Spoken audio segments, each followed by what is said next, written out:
sol na Amazônia é um dos espetáculos mais belos da natureza. O fim do dia é amarelo, é laranja, é vermelho.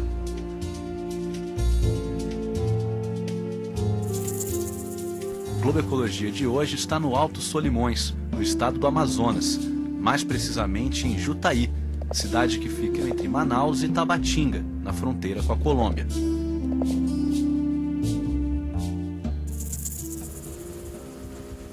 Hoje em dia, Jutaí tem 27 mil habitantes. O município conta com 100 comunidades ribeirinhas. As mais afastadas ficam de barco, localizadas a dias de distância. O rio é a única estrada de acesso e a rabeta, o veículo principal dos ribeirinhos.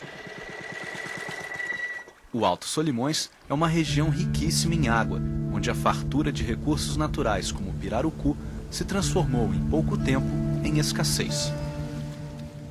Pinheiro de Baixo é uma comunidade que praticamente foi abandonada. Das 11 famílias que viviam aqui, apenas 2 ainda mantêm algum tipo de vínculo com esse lugar. A pequena vila foi se acabando, principalmente por causa da pesca predatória do pirarucu nos lagos da comunidade. A vida foi se tornando cada vez mais difícil e os moradores não tiveram outra alternativa a não ser mudar para a cidade. Se Pinheiro de Baixo praticamente acabou, outras comunidades, como a Capuri de Baixo, conseguiram dar a volta por cima.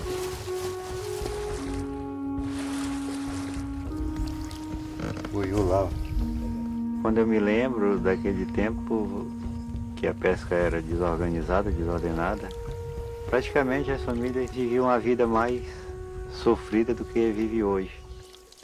Não tinham quase nada, a sobrevivência era muito mais difícil. Eu me lembro que era muito difícil até as famílias comprarem bolacha para os seus filhos comerem, né? É incrível dizer que morando na beira do rio, no Amazonas, estava passando fome, mas estava, porque os lagos estavam todos depedrados.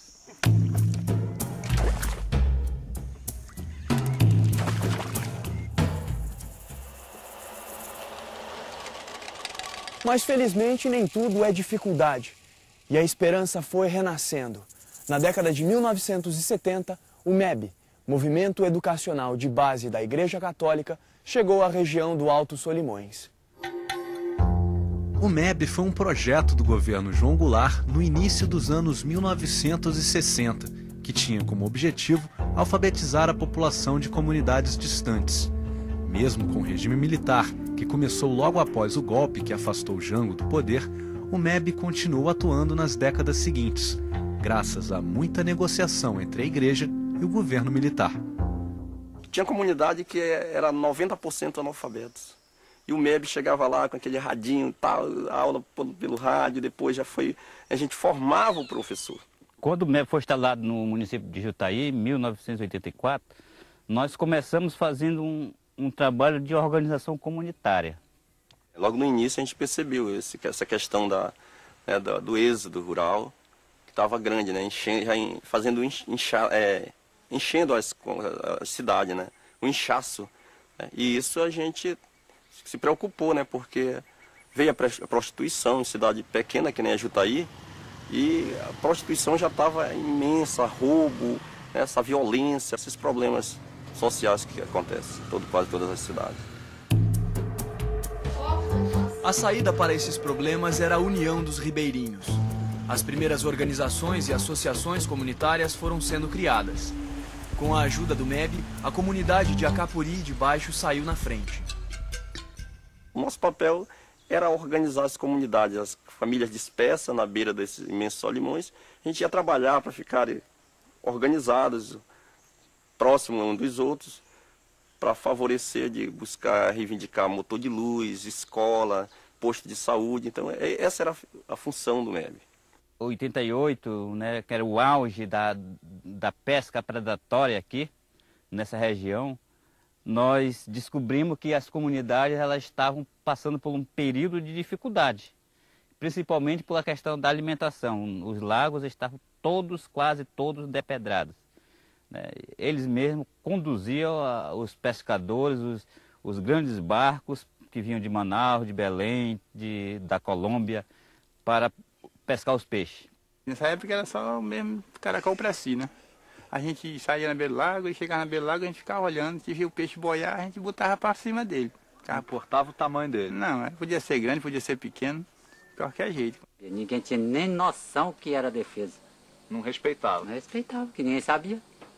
Aí foi tempo que o MEB começou a envolver nas comunidades, aí foi envolvendo o IBAMA, né? O pirarucu estava à beira da extinção. O IBAMA não teve outra saída a não ser proibir a pesca comercial dessa espécie. Capturar o pirarucu se tornou uma atividade arriscada e ilegal. A degradação dos lagos e a pesca predatória fizeram com que os líderes de algumas comunidades optassem por uma solução muito radical, que gerou polêmica entre os ribeirinhos. Eles resolveram simplesmente fechar os lagos e começar a pescar a partir do manejo. Muitos não queriam, né? A gente queria, uns queriam, outros não queriam, porque achavam que não dava resultado, aquilo é vida pra gente. Para que isso, em guardar para os outros, porque quando chega a época, a gente começa a guardar, quando chega a época da cheia, o peixe sai, né? Vai embora para o outro lado. Agora a gente fica guardando o peixe aqui o verão todo, e a gente com necessidade de matar o peixe, não mata. Aí quando a água vem, o peixe vai embora, chega lá na frente e o outro mata. A gente já perdeu, muita gente tinha essa dúvida assim, né? Naquele momento as pessoas achavam que a gente já estava falando besteira, não é? O peixe nunca acabava, né? Porque o Solimões é imenso, os lagos, o peixe já estão aí mesmo, e vem de todos os cantos, então nunca acabava isso. Até que a gente parou e ficou pensando assim, será que isso é lucro mesmo? Vamos tentar, né? Vamos tentar. Seu Francisco da Silva Pereira, mais conhecido na comunidade como Seu Boneco, é acriano e um excelente agricultor. Ele foi uma das pessoas que mais trabalhou para que os lagos fossem fechados na comunidade. Aí com um ano que nós começamos a fechar os lagos, né? Aí a turma foram vendo o futuro, né? Foram vendo mais a criação do peixe. Aí todo mundo foi se animando, né? Foi se animando com a criação do peixe. Todo dia pro lago, todo lago aqui eu já vi o pirarucu. Esse rapaz, né, que tem futuro mesmo.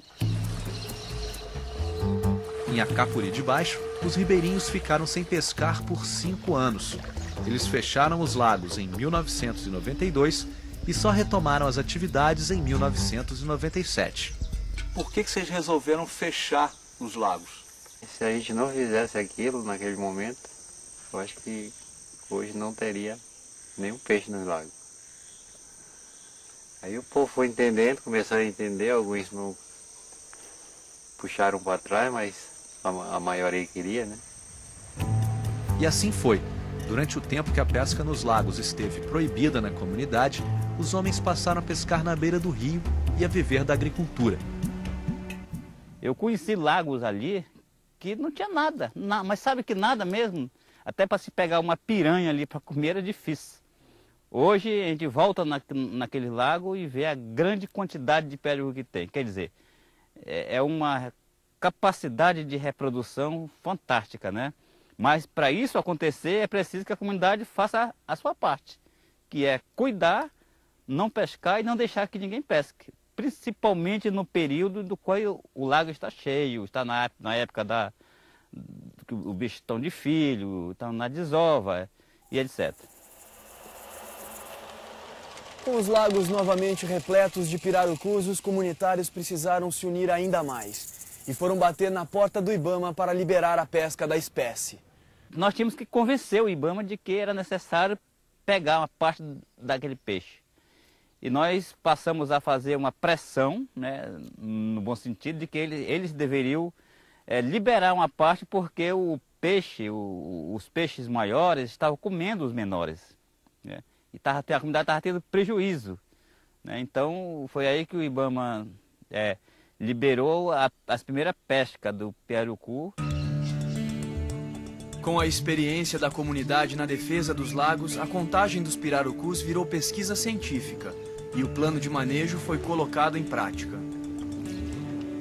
E aí o IBAMA diz que precisa contar, fica lá no lago, faz uma contagem de quantos pirarucu mais aproximadamente tem. Daquela aproximação é liberado 30% para a comunidade retirar a cada ano. O pirarucu que pode ser pescado para venda precisa ter mais de 1,5 metros de comprimento. Se um lago tem 1000 pirarucus adultos, apenas 30% desses peixes, ou seja, 300 animais, é que podem ser capturados. O restante fica para o próximo ano. Os lagos foram divididos em procriação, manutenção e manejo. A técnica de pesca do Instituto de Desenvolvimento do Amazonas, Rosilda Araújo, explica que a divisão desses lagos nessas categorias faz parte do plano de manejo desenvolvido pelo IBAMA. Procriação é aquele lago, você não pode mexer de jeito nenhum, entendeu? Ele é para procriar lá, de preferência aquele lago onde os pirarucus mais desovam, onde chocam, que é de lá que vai sair, né, os peixes para os outros. Aí o de manejo é aquele que você cuida, você determina um tempo para início, né, por exemplo, 2, 3 anos sem pescar, só cuidando para ninguém mexer e depois pesca quando o IBAMA libera. E manutenção para manter a comunidade, pescar para alimentar, vender se precisar.